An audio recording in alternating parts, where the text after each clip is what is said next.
Once, there was a huge crowd at the palace of a king. The crowd was swelling. Everyone was going towards the palace. It so happened that that morning a beggar came to the king and asked the king if he could get anything valuable in alms. The king also said that there is no shortage, ask whatever you want. But the beggar put a very strange condition. He said that he takes alms only when he is assured that his alms bowl will be filled completely.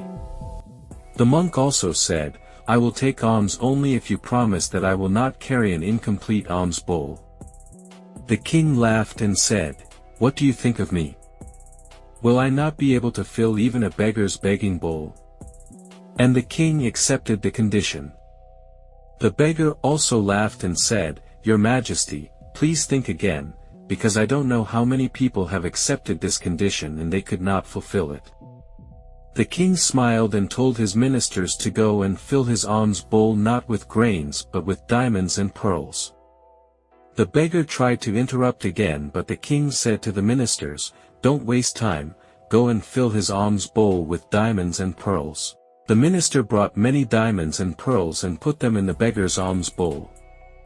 As soon as they were put in the alms bowl, those diamonds and pearls got lost somewhere and the alms bowl remained empty. Morning turned to afternoon, but the begging bowl remained empty. The king could not understand what kind of beggar he was. It turned from afternoon to evening, but the alms bowl was still empty. At last the king fell at the beggar's feet and started apologizing. The king said, I apologize. Just tell me, what is this alms bowl? Is there some kind of magic in it or some other secret?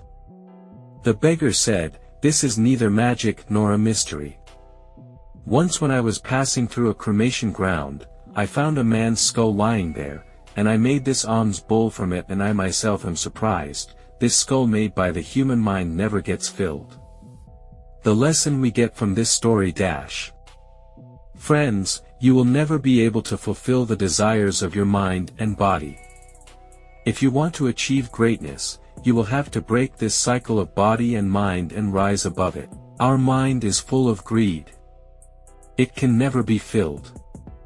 People only live in the illusion that maybe tomorrow their mind will be filled, but God has made the mind in such a way that it cannot be filled.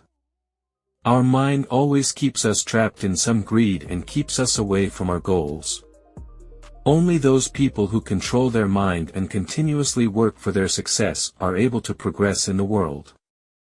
Therefore, always keep your mind away from such things which can create trouble in your life. Learn to keep your mind satisfied, victory will come to you. Wanting more things than we need often causes our suffering.